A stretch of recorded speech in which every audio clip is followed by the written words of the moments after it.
What's happening? Oh, Neil. I've done it this time. I've really done it. I killed someone. I killed someone.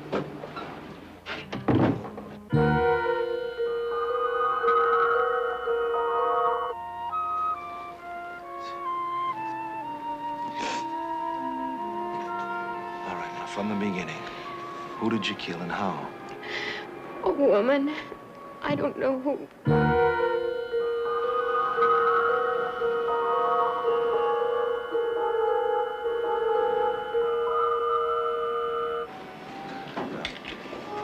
I'm talking as your attorney now. This woman may be dead, she may not be. You can't possibly say for sure you killed her. You haven't notified the police, have you? Not yet.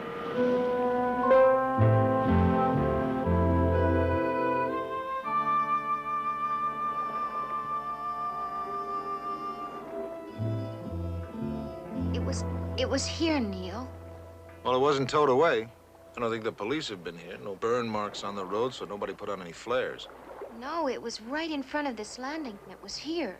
Well, it's not here now, so maybe she just woke up and drove off. Woke up? She was dead, Neil. Now, Maggie, you said it again. Now, what are you? A doctor? A nurse? I mean, do you know what it takes to determine if someone is dead? Medical men, coroners, qualified people have signed death certificates and been wrong. Now, look.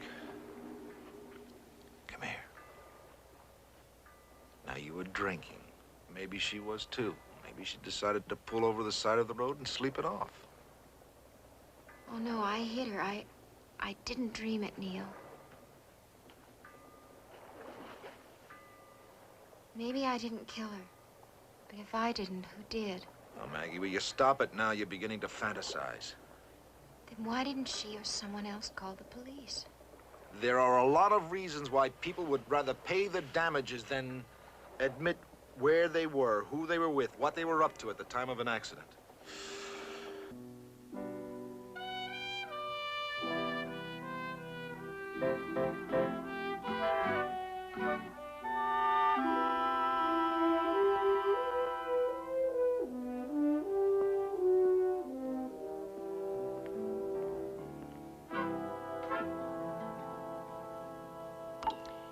It's nice to have a man around the house. I didn't know better. I'd swear he'd never been away. He'll find everything just the way he left it.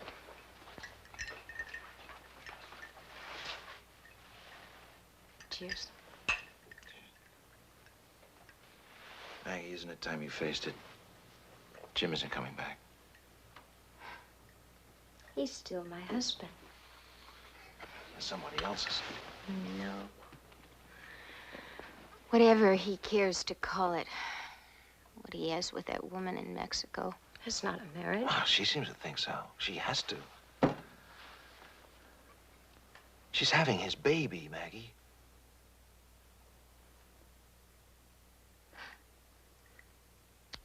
When did you find that out?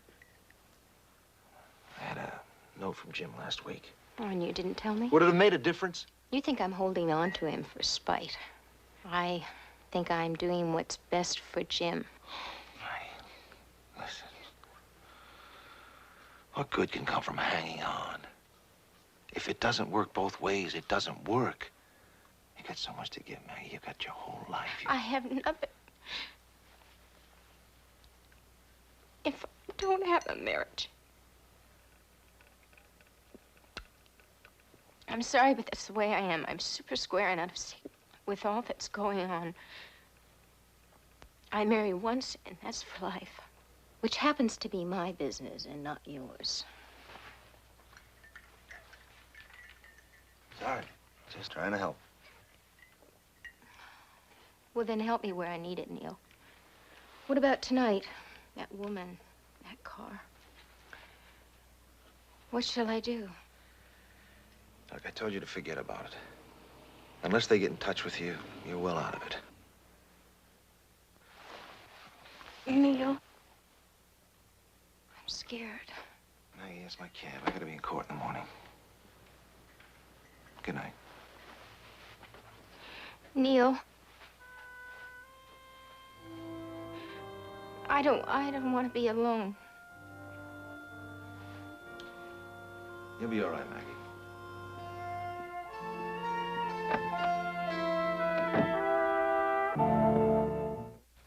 Neil.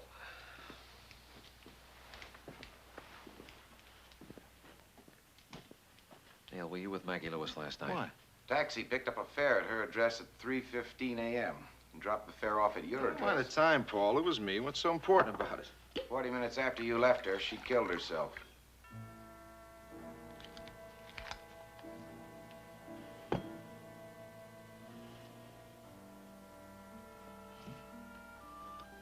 How? Drove her car off a cliff on Mulholland Drive.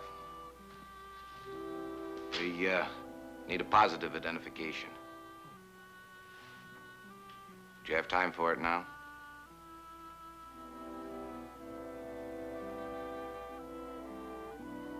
What are you saying? Give her a few moments? Last night I had more important things to do.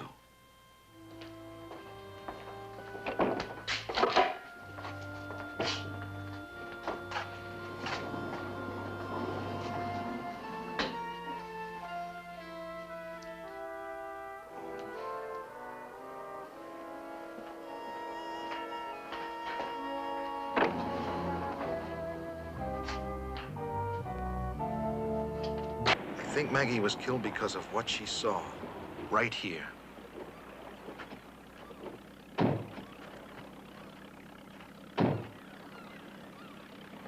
Here at Fuller's Landing. Why here? Could someone possibly have had business here? Someone could.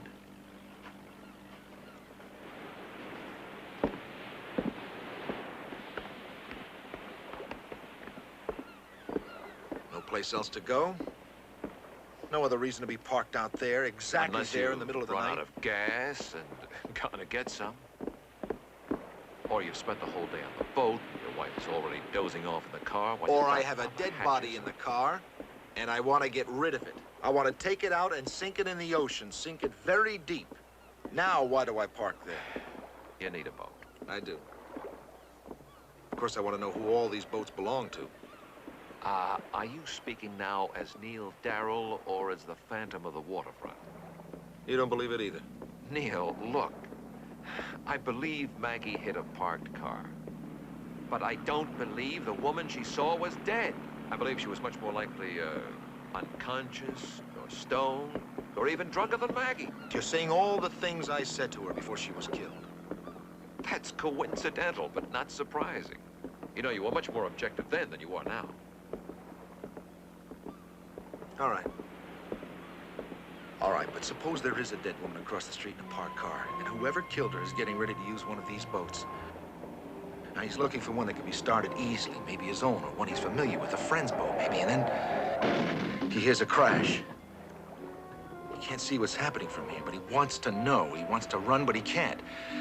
He's scared because he knows what's happened, and he knows if there's any investigation of the accident, what they're gonna find. He sees a woman, Maggie, and he knows she's seen the body, but she's gone before he can stop her or even think about stopping her.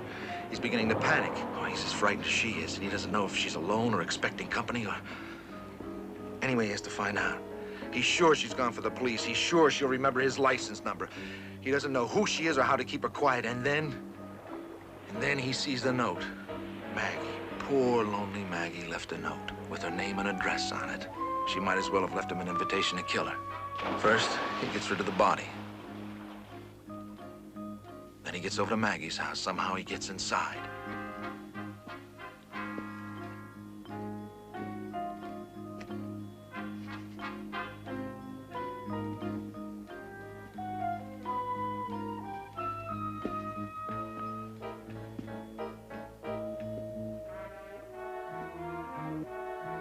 He takes Maggie into the hills in her own car and stops facing a cliff. He puts Maggie behind the wheel, jams the foot pedal down, and throws the car into gear.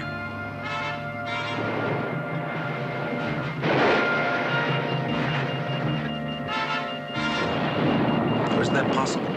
I'm not saying it happened that way, but it's possible. Yes, if there was a blonde in the car, if she was dead, if she was a murder victim, then there would have been a motive to kill Maggie. Elimination of a key witness. If there was a first murder, to solve the second one, you've got to prove the first. And where do you begin? Since you don't know who the victim was, or if, in fact, there was a victim. There was an accident. And somewhere there's a car badly in need of body work. That's where I begin.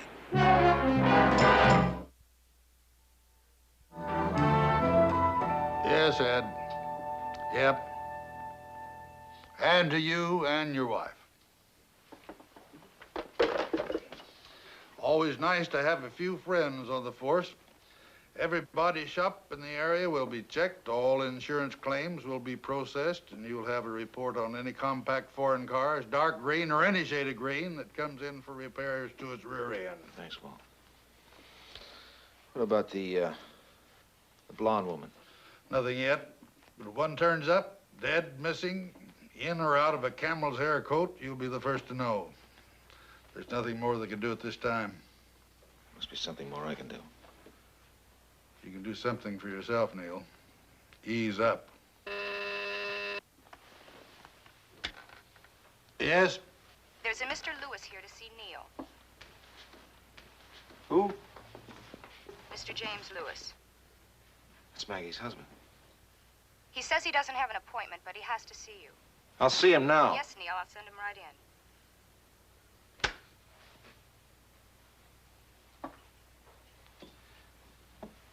Hey, he's supposed to be in Mexico. He couldn't have heard about Maggie and gotten here that quick. I better wait outside.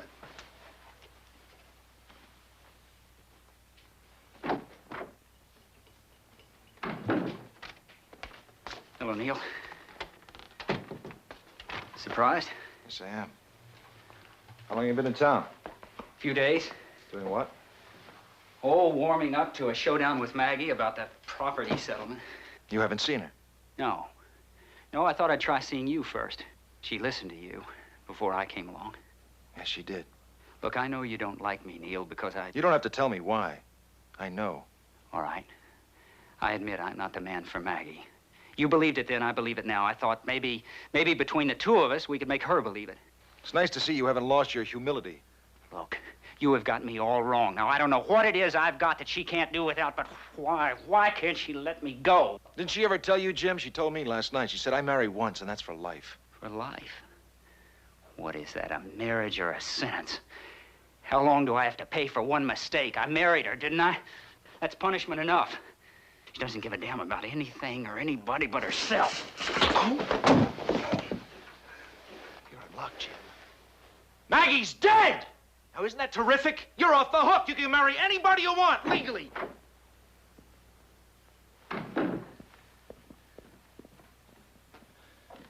Give me Detective Lieutenant Paul Hewitt. You've got the number. Yes, Neil. Here, son, can I help you? No, I'm all right. How'd you happen to fall? I just tripped. Can I get you a drink, glass of water or something?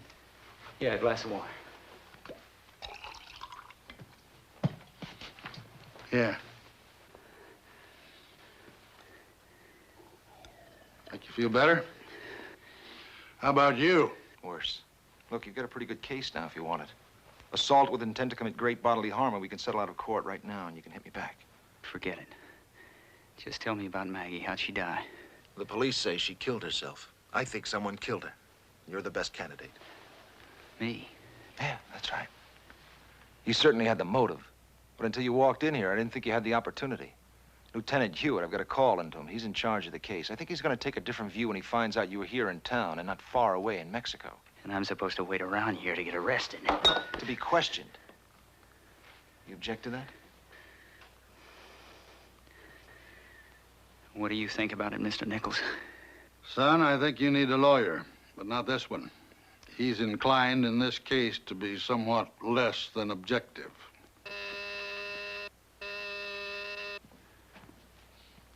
Will you handle it? Neil?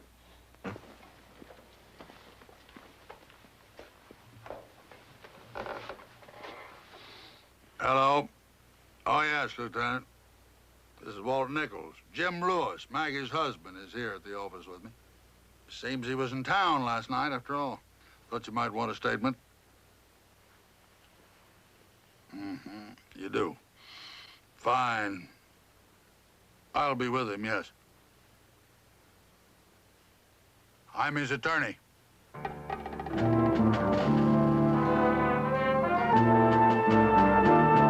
going on, Neil? What? You blow the whistle on Jim Lewis and your partner's representing him. Oh, we sometimes work two sides of the street. You're not using Lewis to focus police attention on your homicide theory.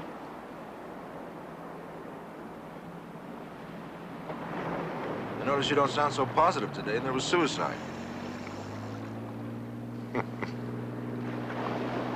What's up, Paul? Well, we haven't turned up any dead blondes and any dark green foreign cars. Yeah, but? But a car like that was reported missing today. What? Triumph. Probably no connection. This one was taken out of the owner's garage 4 nights ago. And it wasn't reported missing until today? Who's the owner? I don't think you have to know that. I've seen him. I've checked him out to my satisfaction. You have some objection to my satisfaction? But the man I'm talking about could pull City Hall down around my ears if I step on his toes. What are you talking about, Paul? His car's been missing for 4 days. What's his problem? He's out of it. Now, what's his name? Now, look, Lieutenant. You know I'm not going to settle for anything less. All right.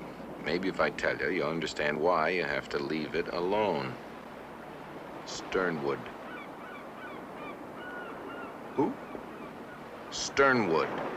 General George Quentin Sternwood.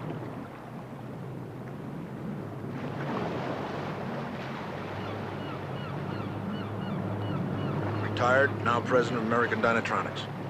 No less. Hey, you're wasting your time. He doesn't see anybody. He saw you, didn't he?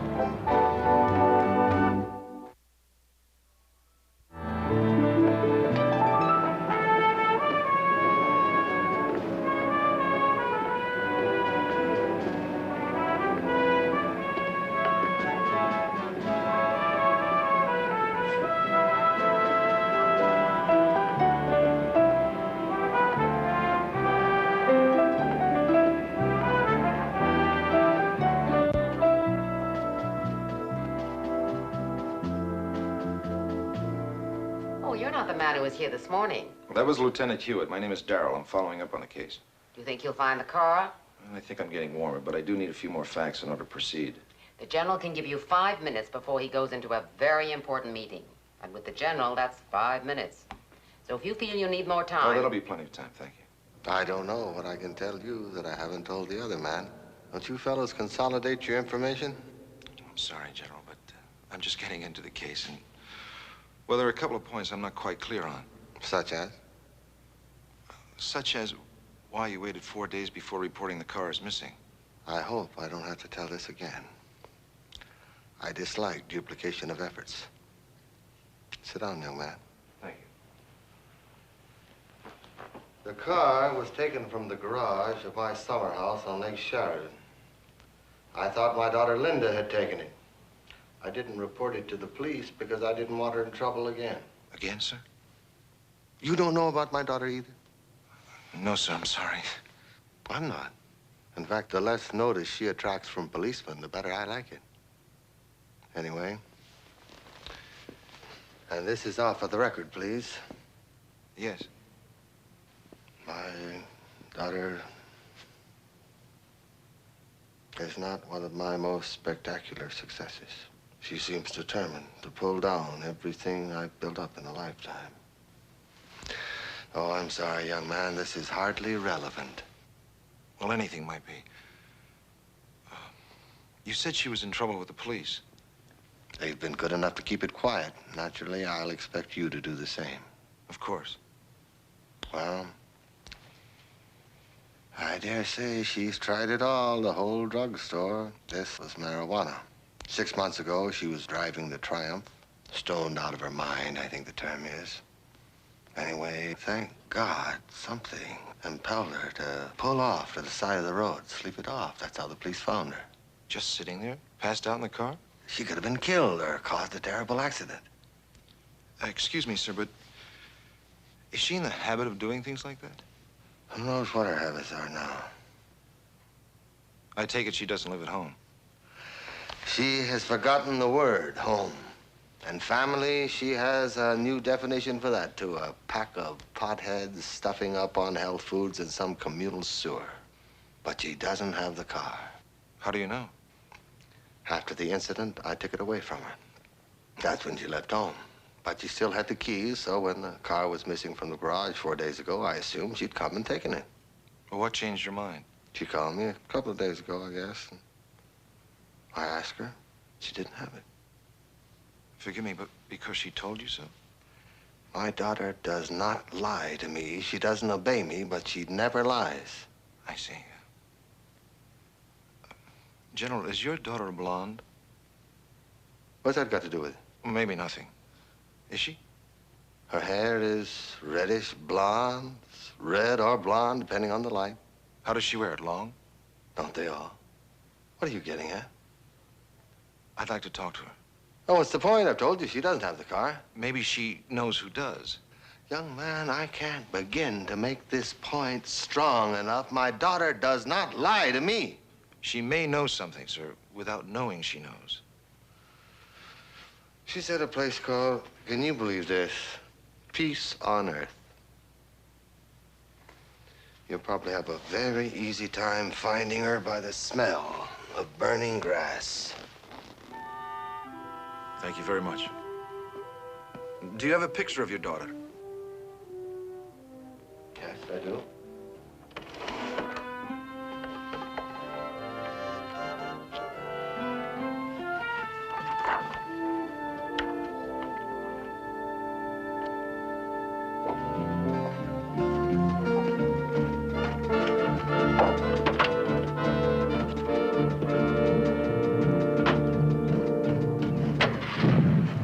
Welcome to Peace on Earth.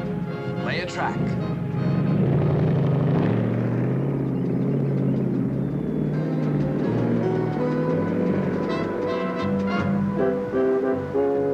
Buck Jones and Hoot Gibson fought the forces of evil here.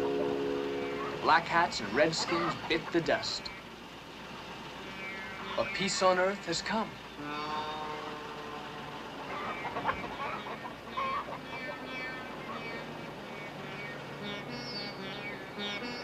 Hang it up right in front of the saloon.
powwow of peace encircles you. Let the vibes of love fill you up like fresh water. Let the hostile vibes flow out like sewage to the public beach. I don't have any hostility. I just want to find out where Linda Sternwind might be. And who are you? A man? No way. Why are you so hung up on Linda? Because I think something might have happened to her. Such as? I get the vibes of death from you. Is that what you're afraid of for Sister Linda? Should I be? There's peace in death. Should you be afraid of peace? In death, we are in life. They're equal parts of the same circle. All you gotta do is reverse your polarity. How do I do that? Turn around.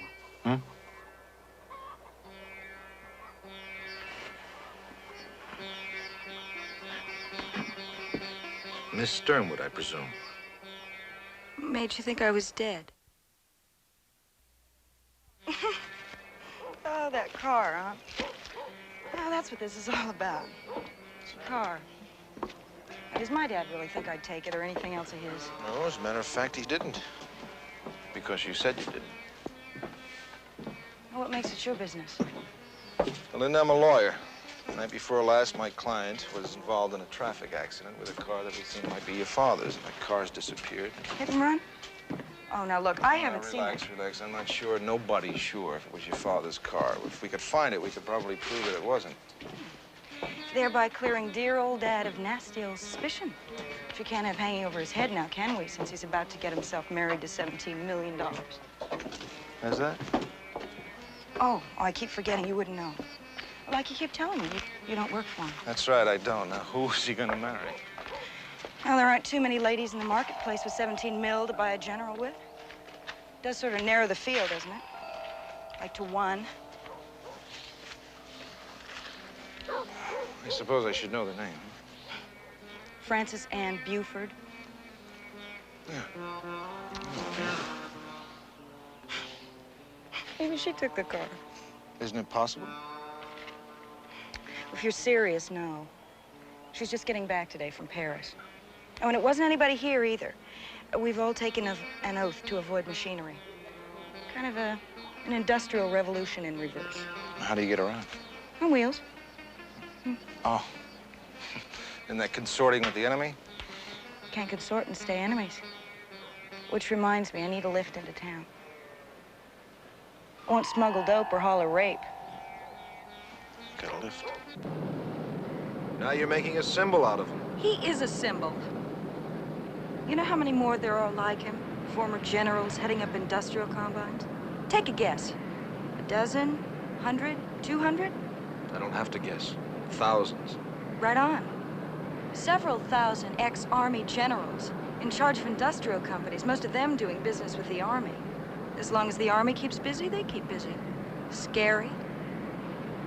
Don't forget it was a general, Eisenhower, who warned us of it. But it's happened. Take my father. What qualifications did he have? Really? To be made president of American Dynatronics? Experience? As an industrialist?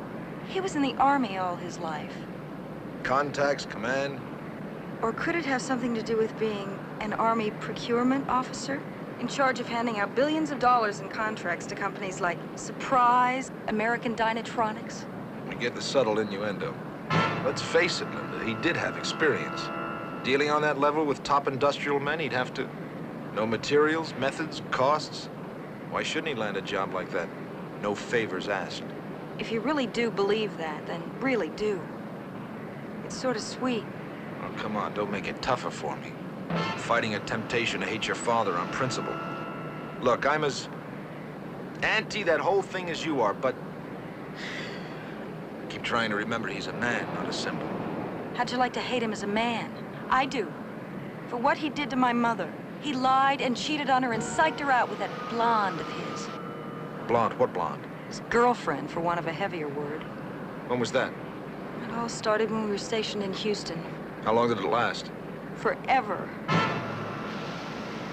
My mother thought it was over 4 years ago when he moved us up here to take the job with Dynatronics.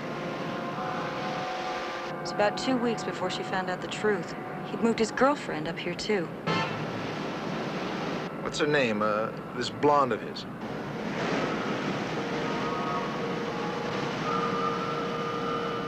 See, that's the one thing that he wouldn't tell. He told my mother everything but the name, all the nasty, intimate details.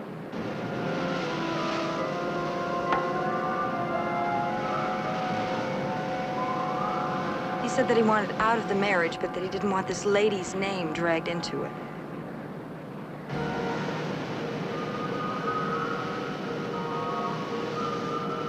I wanted to kill them both. They drove my mother crazy. I mean, really crazy with jealousy and failure. She wound up in a place where crazy people go. Where's your mother now? Out of it. Well, she gave him the divorce, all right. He paid her plenty for it. So now he can marry $17 million.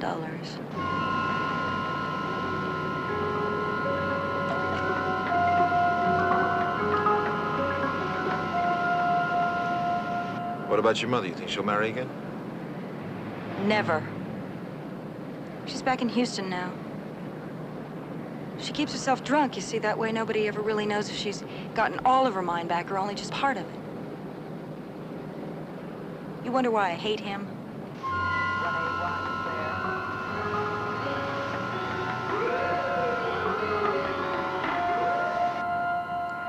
You can let me off here. Thanks. You're a very nice man. Well, thank you.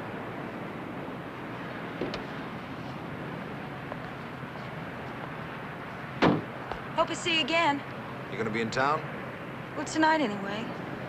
After that, Anyway, I don't think I'll be going back to peace on Earth. I think you were right. I didn't really get into that. Where will you stay tonight?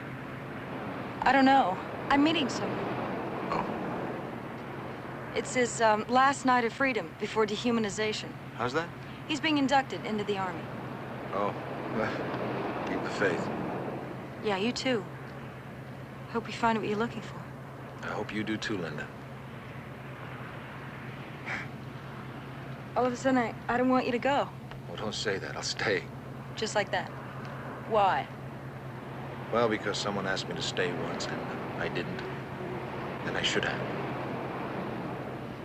I don't want you to. But I do know something. I will be seeing you again. Oh? When? When I see you. Peace. You too.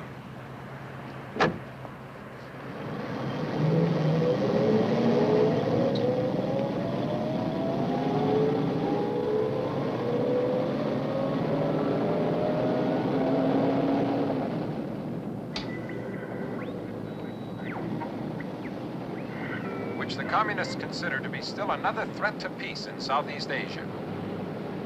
At Santa Rita Beach today, swimmers were shocked when the body of a young woman was washed ashore by the surf. Police say the woman, apparent victim of a swimming accident, had been dead for at least 2 days. The body, still unidentified, is described as that of a female Caucasian between 25 and 30 years old, with very long, light blonde hair.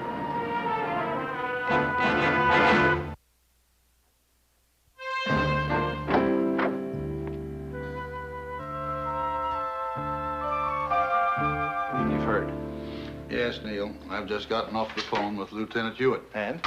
Relax. Wasn't the girl in the parked car. Well, who said so? Hewitt? How can he be sure so soon?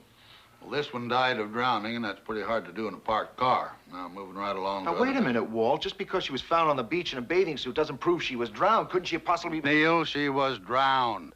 Hewitt anticipated you. Says he'll be happy to let you see the autopsy report.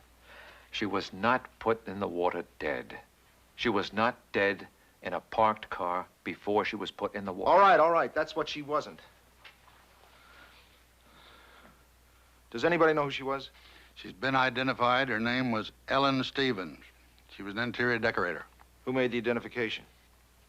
Her business partner, a man named Clifford Quill. I am sorry for disturbing you at home, Mr. Quill, but when I found the shop closed, It was closed because I simply could not keep going. I can't talk about it either. I'm sorry. I've been hit too hard. It's made me actually physically sick. Oh, I understand. I think you're bearing up very well, considering. Oh, do you? Well, I'm not. I'm completely destroyed. But what can you do when a dear friend is taken in such a sudden and terrible way? You can talk to a policeman or a priest. You can get drunk or go to bed. Well, I despise alcohol, organized religion, and all men in uniform. So here I am. You did say you're not the police. No, I'm an attorney. Oh, for the insurance company, I suppose. Well, of course, the police are calling it accidental. You don't believe it was accidental? I mean, I can't quite believe that Ellen could have drowned. She was a superb swimmer, a Pisces. Do you know astrology? No, but I know the word. A fish. That's what she was. We owned a boat together, Ellen and I. A boat? Yes. She loved to swim from the boat. We'd go out together, then I'd bring the boat in, and she'd race me to shore.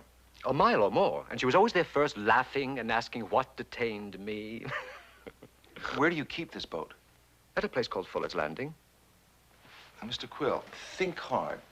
Do you or did Miss Stevens have any friend who drives a compact foreign car, possibly British, probably green? Well, I don't. I can't answer for Ellen. We were in business. We did share the boat, but we didn't share everything. I mean, I had my friends and she had hers. Yes. Well, how long were you in business together? Well, she bought a half interest in my studio shortly after she came to L.A. That must have been, oh, I hate to think of time. 4 years ago. She'd been backed by some benefactor.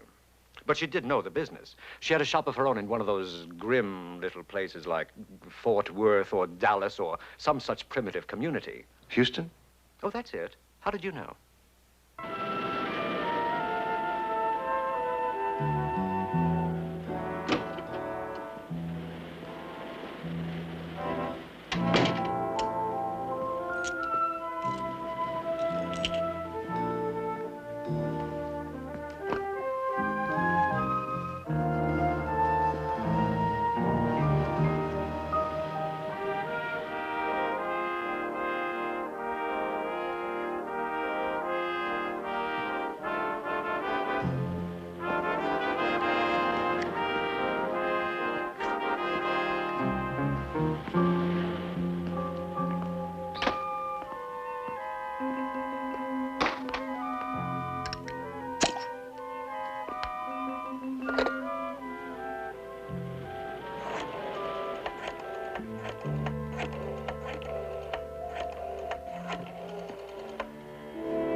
Yeah. Do you have a flight leaving for Houston tomorrow morning from L.A. International at 8:25?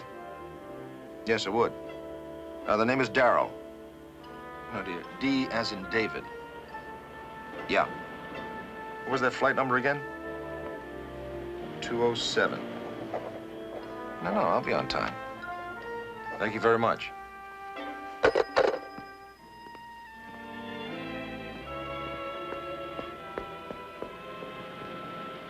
Why are you going to Houston? Before we get to that, what are you doing here in my bed? Now, don't come on like Papa Bear. I knew you wouldn't mind. You couldn't be more mistaken. I mind very much. Then I'm sunk. Breaking and entering, 90 days. Next case. Linda, how old are you? 18. Oh, well, if that's the truth, then, I don't mind quite so much. Well, old enough to be offered a cold bed and a warm beer.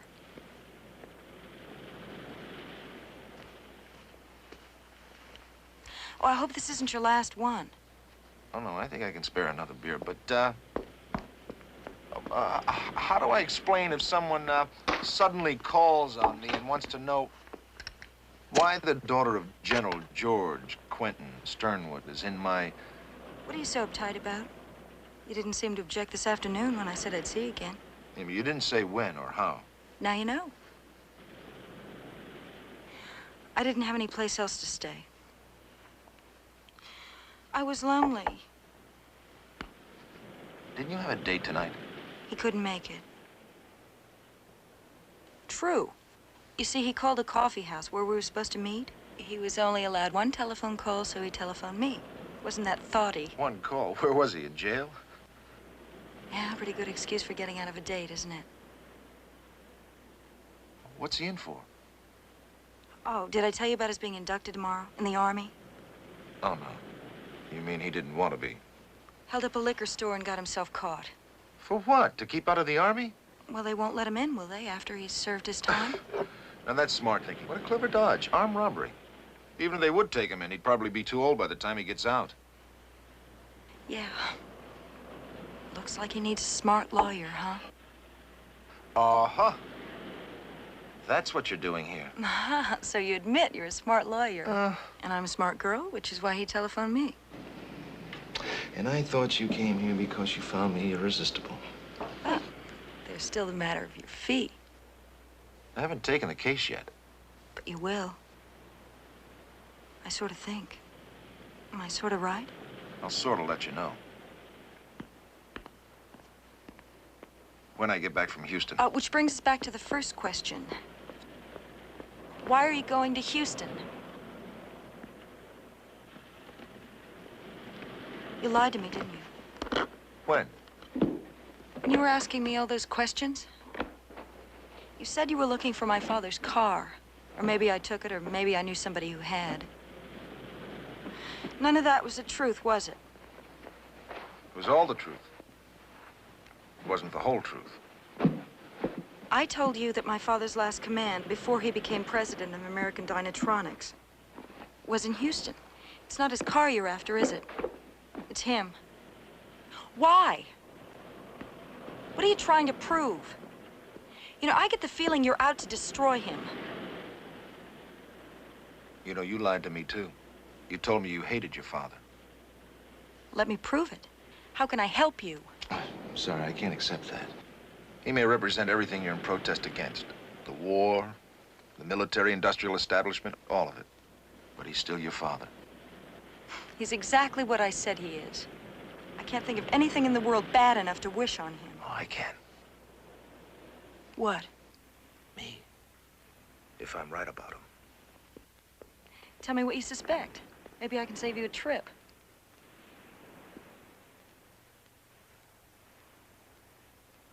All right. Sit down.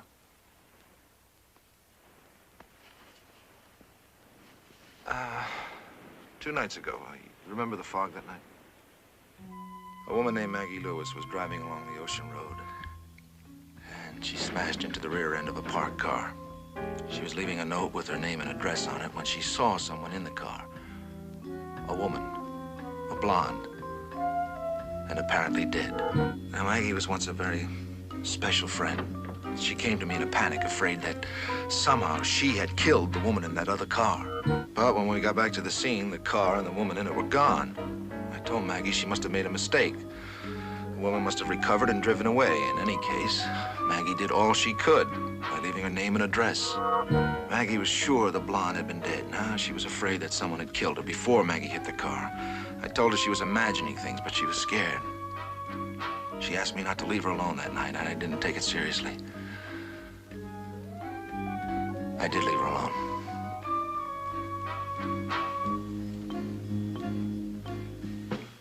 Later that night, Maggie Lewis was killed. Police say she drove her car off a high cliff, that it was suicide. They say she'd been despondent because her husband had left her for another woman. Was that true? Yeah. But I don't believe that suicide thing. And you blame yourself for what happened? Too many things keep turning up to support my theory. What is your theory? That the blonde woman actually was murdered.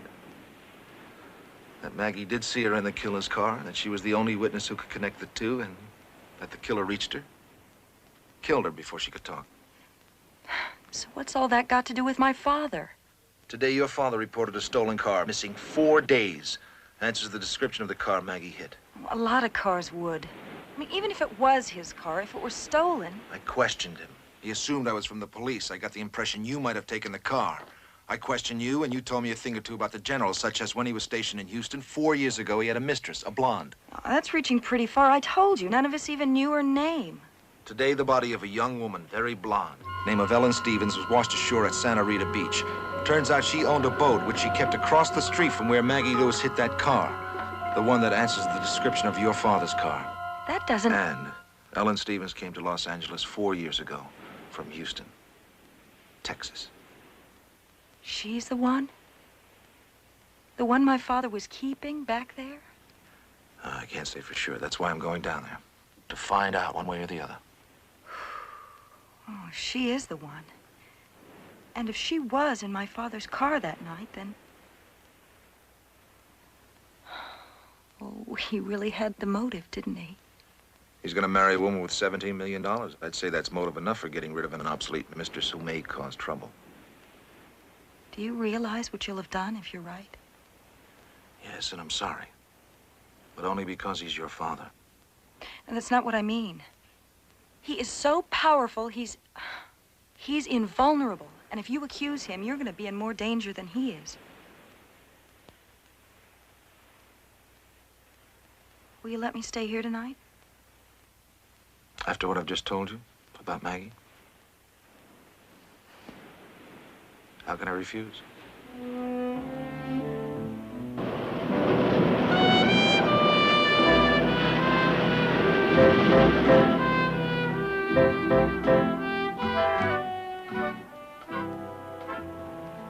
Good morning. Good morning.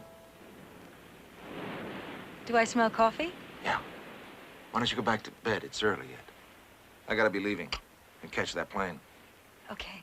I'll maybe take a swim before I leave. Sure. The house is yours. Neil? If you talk to my mother, be gentle. I will be. And, I hope I'm wrong about your father. So do I, for your sake, not for his. Well, keep the faith.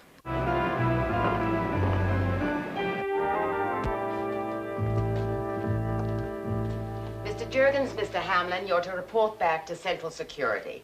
Mr. Nichols, Mr. Darrell, you're to go right in.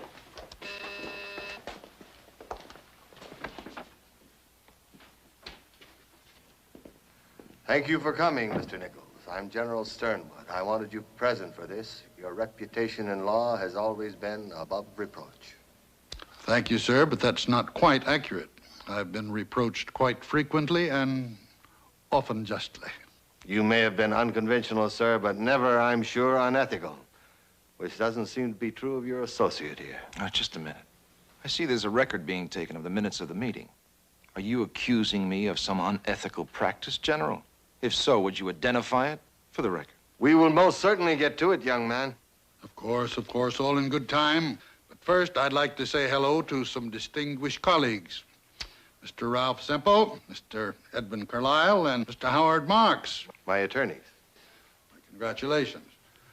Well, Ralph, how's the game? You still in the 80s? In and out. When do you want another beating? Well, Saturday sound too masochistic? You've got it. Ed? Walt, I swear it, I'll return the book if it takes another 2 years. I never lost faith. Well, Howard, how's that big grandson? 9 pounds, 7 ounces, 22 inches long. Well, that's a lot of immortality. Of course, you all know my partner, Neil Darrow. Ralph, Ed, how are you? Howard, congratulations. Are you here representing American Dynatronics or General Sternwood personally? Neither, actually. We're here as mutual friends. There's really no official basis for this meeting. At the same time, I don't intend to treat this as a social event. I gather that. You've done some pretty heavy casting. Detective Lieutenant Hewitt, representing the police. Mr. Darrow, Mr. Nichols. Oh, yes. Brother Bartholomew. Fancy meeting you here. Long way from the commune, isn't it? Nice work. I don't think you're in a position to judge.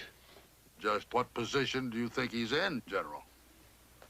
I'm considering charges against him which could result in his disbarment. What kind of charges? Violation of ethics, impersonating a police officer, trespass, fraud, invasion of privacy, obtaining information under false representation. All that. for openers, young man. But before I take any action, I am here suggesting in the presence of witnesses that you cease and desist in any inquiry or investigation into the private life of me or my family. Or what, General? You'll have me shot? Mr. Darrell, the General has legitimate cause for complaint. According to him, you posed as a police officer to gain admittance here. He's mistaken. To elicit certain personal and private information about the General's family, which could be damaging to him if made public. Now, you represented yourself as taking over the investigation from me. Wrong again. I merely said I was getting into the case, which I was and am. Sorry if you got the wrong impression, General. Unacceptable. I don't recognize the distinction between a lie spoken and one implied. You used a trick to invade my privacy, and you continued that invasion when you went to my daughter. General, when I went to that commune, I didn't expect to find your daughter alive. Now, I couldn't very well tell you that at the time, now could I? What did you expect to find, young man? My car with my daughter dead inside it? Oh, you know about that. Lieutenant Hewitt's been filling me in on your fantasies. Is that what they are? That's right. You told me your daughter's been known to pass out dead to the world in your car. Well, a woman described as looking very much like your daughter was discovered dead to the world, or just plain dead, in a car described as looking like yours. Now, when I get that many coincidences, General, I'm sorry, but I've got to cancel some of them out. How many reputations are you going to cancel out? How many mistakes are you going to have to make, young man, before you admit you're wrong? I was wrong about your daughter being dead, and I'm glad. But that only cancels out one coincidence. Mr. Nichols, I am amazed that you would permit the reputation of your firm to be imperiled by such an obviously irresponsible young man. It's not my firm, General. Mr. Darrell is an equal partner. And irresponsibility is not the special province of the young. I think it's irresponsible to hit back with threats of disbarment for the minor injury you may have been done. You approve of his actions? Well, he may or may not deserve a reprimand, but you've brought up the heavy artillery. Now, I'm no tactician, General, but is it wise to use a shot and shell where a kick in the pants will do? I will not make light of this. Nor have you, sir. Your protest is strongly registered. Too much, I think, and too soon. Overkill, isn't that the military term? Mr. Nichols, I thought you, at least, would go by the book. I'll tell you something about the book. I'm sure my friends here will agree. Don't be too quick to throw it at someone. The law is like a very naughty lady. The more you understand her character, the more you avoid her embrace. Lieutenant, I don't seem to make my point with Mr. Darrell or with his bearded friend, so let me make this one with you. I have held you indirectly responsible for turning Mr. Darrell loose on me. Now I'm going to hold you directly responsible for keeping him away from me and from my family. If you cannot put a leash and a muzzle on him, then be prepared to face a review board, while Mr. Darrell faces an ethics committee. This meeting is over.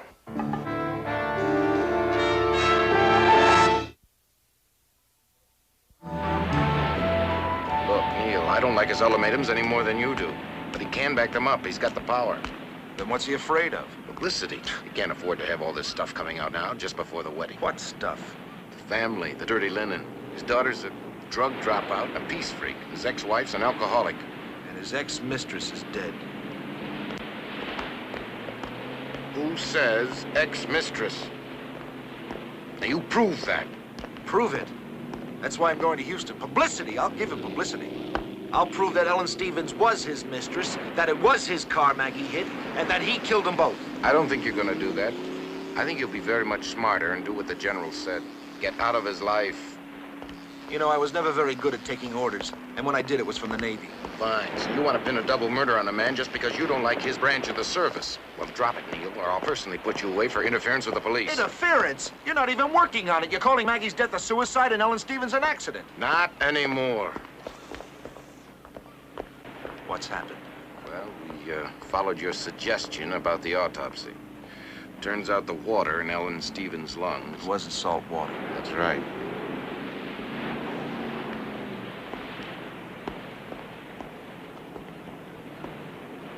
And you still say I'm interfering? I still say leave the investigation to the police. We're into it, Neil. Do not follow up on your own. Just leave it to you and the general. Seem determined to get hurt. Paul, I was in love with Maggie once. You never told me that. I never told her either.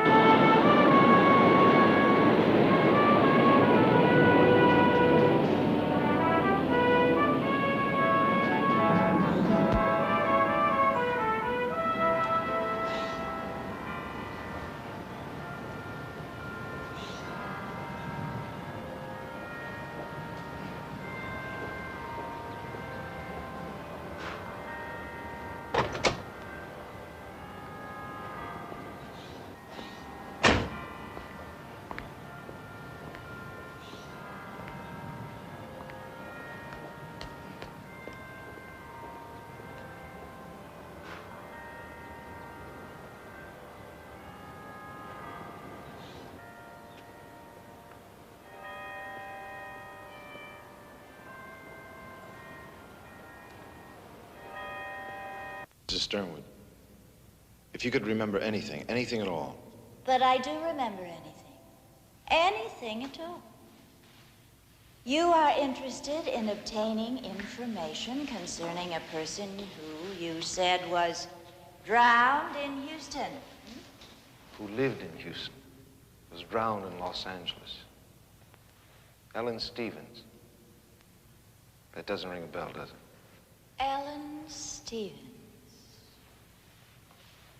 Stevens Ellen. No, that's not a name to ring any bell.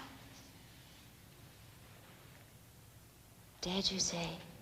In California? Dead in her 20s. What a sad, sad state. The state of California. Mrs. Sternwood, before the divorce, your husband was seeing another woman. Could that woman have been Ellen Stevens? I have no idea. I never knew her name. All I knew was my husband had somebody here and he had somebody there in the state of California. Dead, you say? But not perhaps by any human hand. What do you mean? You can blame it all on the state of California, the Death Valley state. And those hot desert winds, those Santa Anas. Devil winds. That's what the Indians called them. They made them crazy, you know. They made them kill each other and themselves. Much like many modern marriages do. Please, try to remember. She had a decorating shop right here in Houston. She moved to Los Angeles about the same time General Sternwood retired from the Army. About the same time he moved you and Linda to Los Angeles. Linda. Is she all right? She is in danger there. In that state. Please, take care of her. But you don't blame the state of California, do you? What is it that you blame? The state of matrimony? I was a good wife to him, an army wife, and he knew it. That's why he will never marry her or anybody else. Why are you looking at me like that? You don't know, do you? What? Tell me. About his plans to marry again.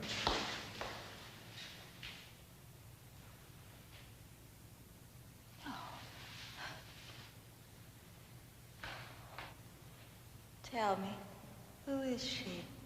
Her name is Frances Ann Buford. Who? No. No, there's got to be some mistake. He doesn't even know her. Apparently he does.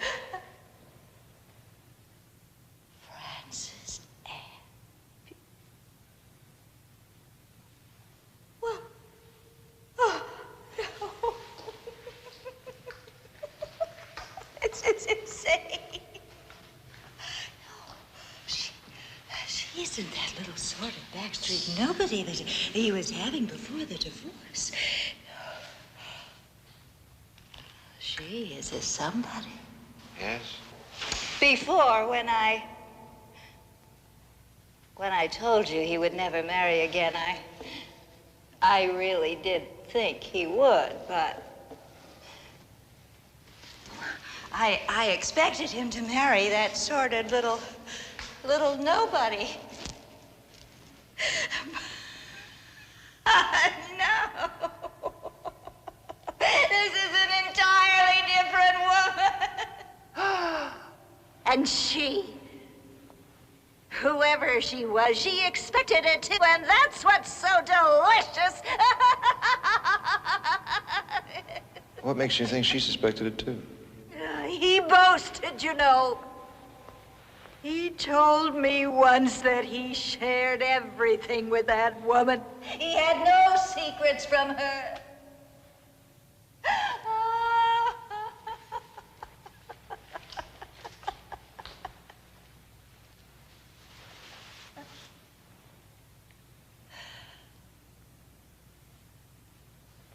I wonder how he told her she was through. I wonder what sort of a scene that was. When it was her turn to be gotten rid of. I wonder how he did it. I can imagine.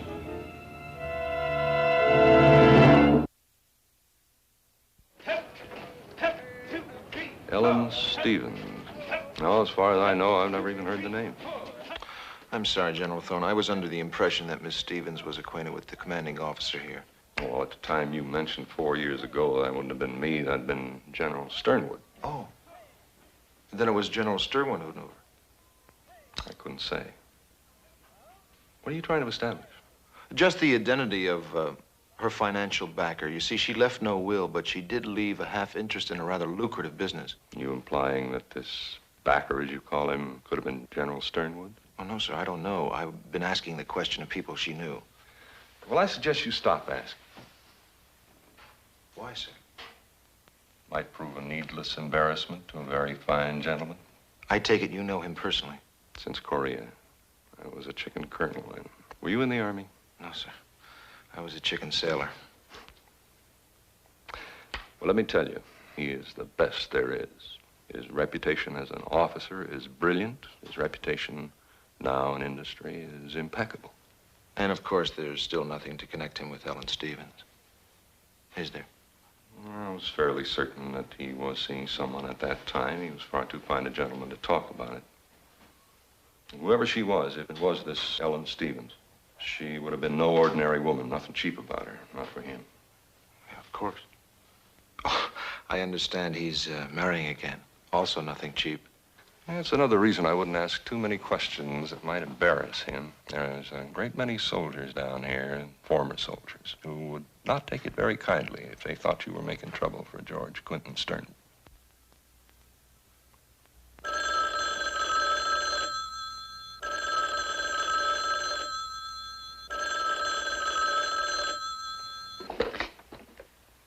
Hello. Hey, that Mr. Darrell there? Yeah. Well, howdy, Neil.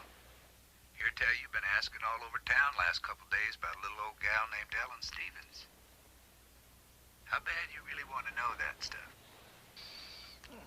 Bad enough to want to pay for it. Who is this? I'm the boy who can tell you. I can tell you things about that unnatural blonde that you can't hear from nobody else. Only not where nobody else can hear. Oh, tell me where. You know a place called the Old Trapper's Lodge out by the edge of town? I can find it. Well, then come on over and I'll see you. Wait a minute. Where? What room? Just come on over. I'll be out front. And say, you got any bourbon? I'll get a bottle on the way over. Well, get a big one. It's a dry night. Drive careful now.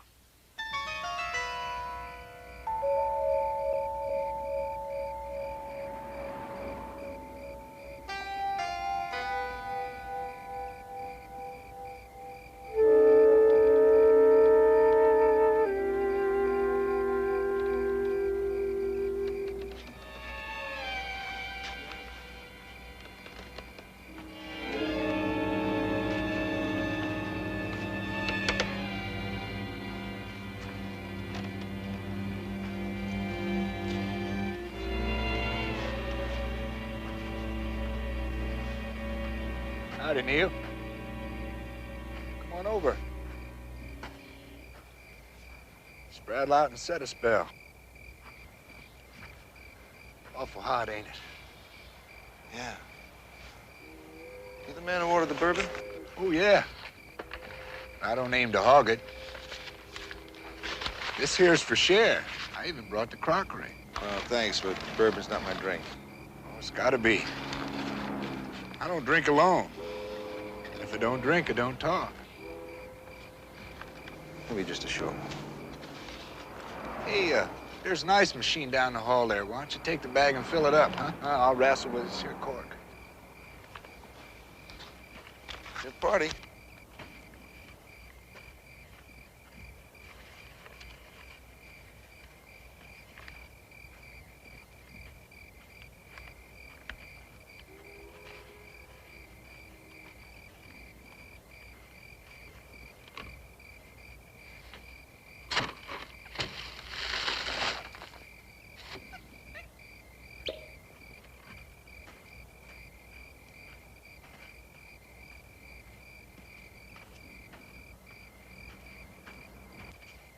Hey, yeah, sit down, cool your saddle, Neil.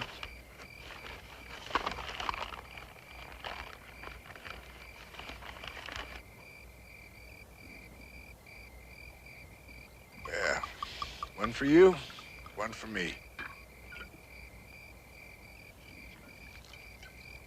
First today.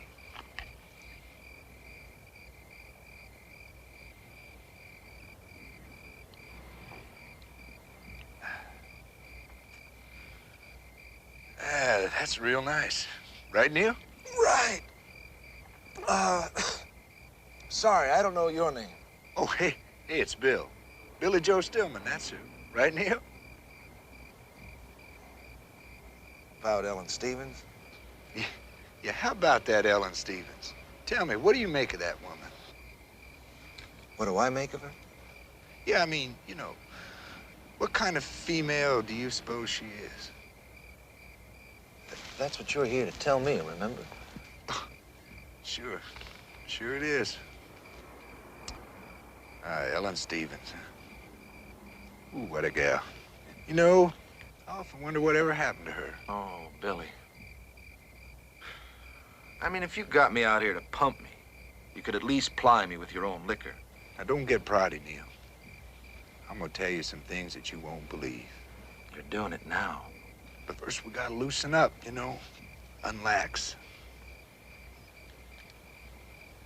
First today.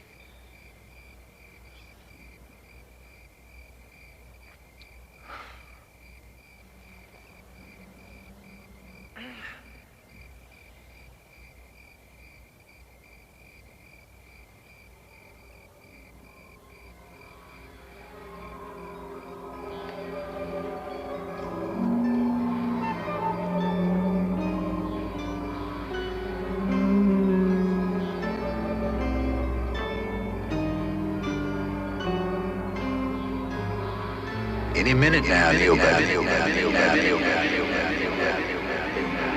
Any minute, you ought to be feeling no pain.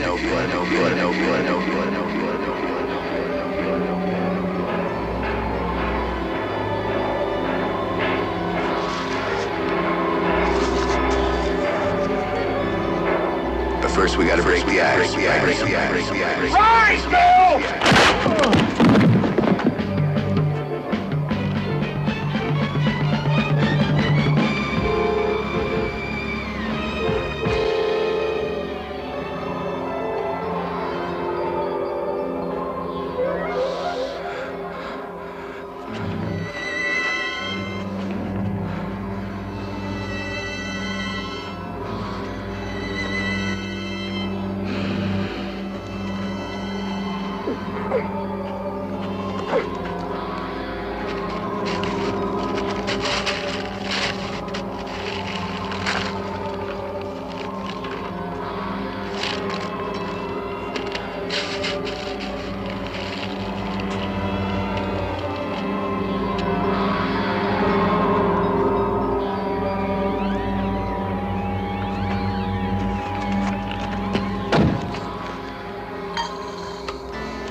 What's this all about, mister?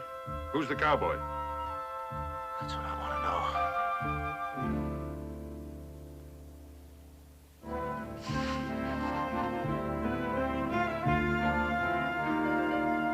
know. Eddie Gerard, huh? Said his name was Stillman. Billy Joe Stillman. He used that name, and Cowboy Johnson, and a few others, plus a lot of numbers. Spent most of his life in prison. 3 arrests on suspicion of murder, 1 conviction. He's a known gun for hire, a hitman from Amarillo. Came to Houston yesterday. From Amarillo? He could have been hired from anywhere. Took orders by telephone. Somebody put a contract out on you, Mr. Darrell. Any idea who or why? I can't imagine. I don't have an enemy in the world.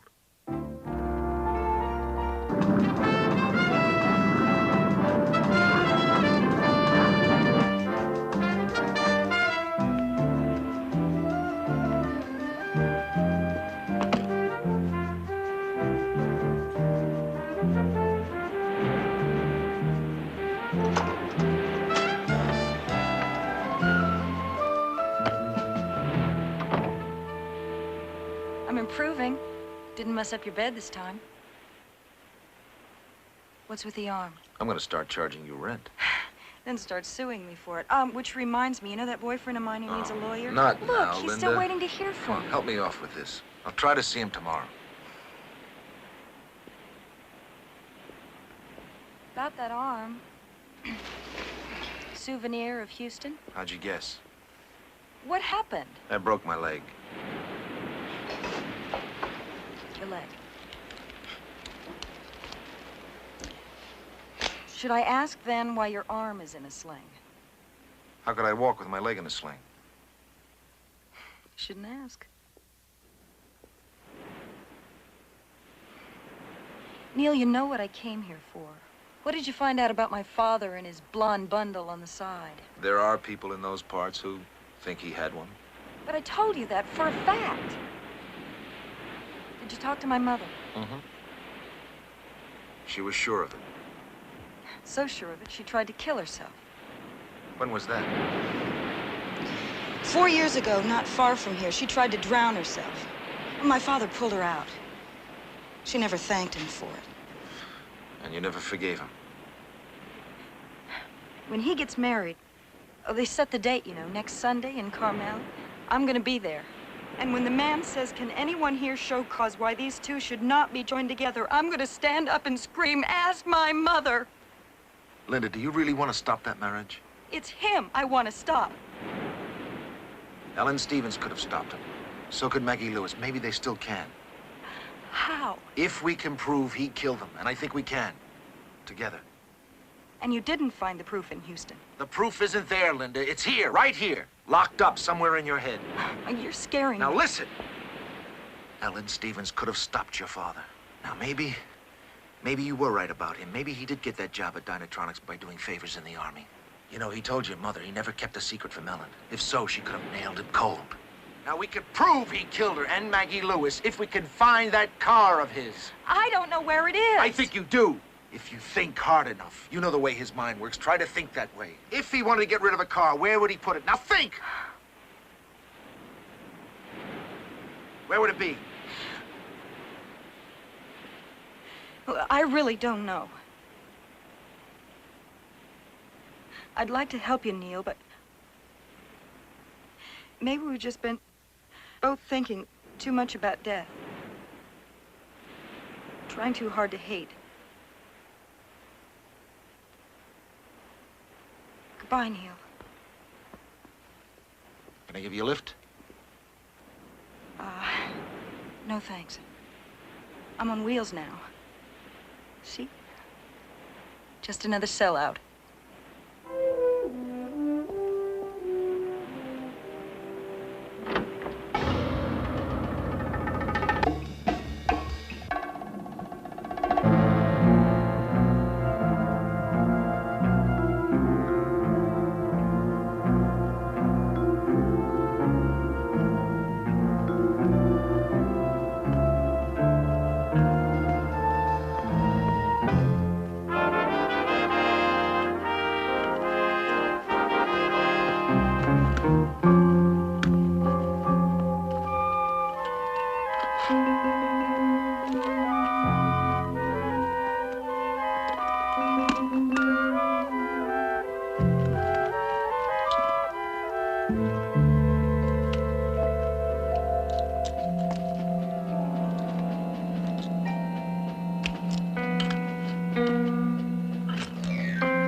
Well, is it there? You set me up. You followed me. Yes? Is it there? Why don't you go down and see for yourself? Look, Linda, if I have to send a diver down there, it's going to take a lot longer, but I'll find it. You know I will. It's there.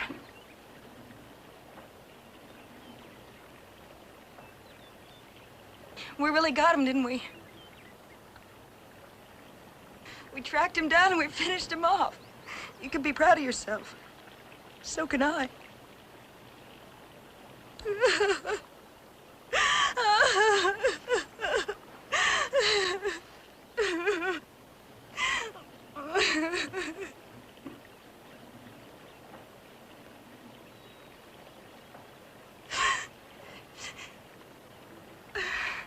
You thought I hated him, didn't you?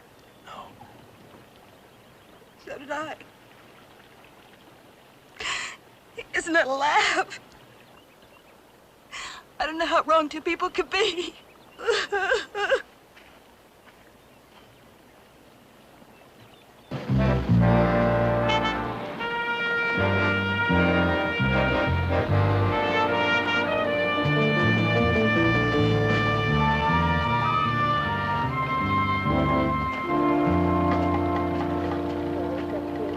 What's happened?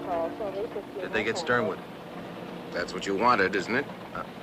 What I wanted? Sure.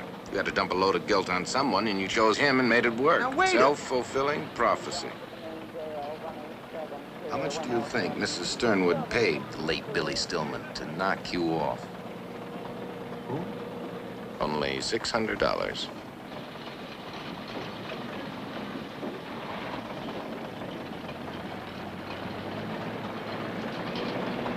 Mrs. Sternwood. That's right. I told you we were working with the Houston police. They took it from her angle, and she made a full confession. Killed Helen Stevens and Maggie Lewis, too. She flew up here, took the car out of the garage. Everything else went just about the way you said. Just one small difference. General Sternwood didn't have a damn thing to do with it.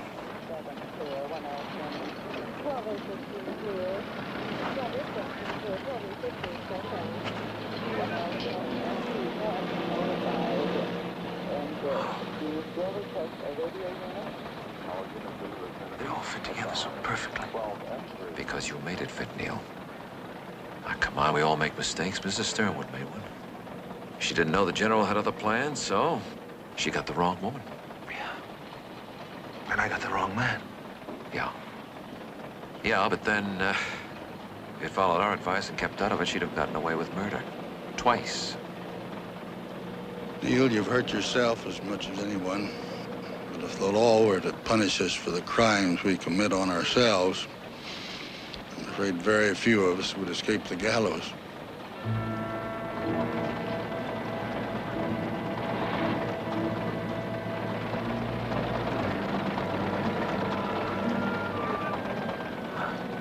Yeah, you're right, Neil. Somebody should tell her. Her father didn't do it. Her mother did. You want me to? No. I'll tell her.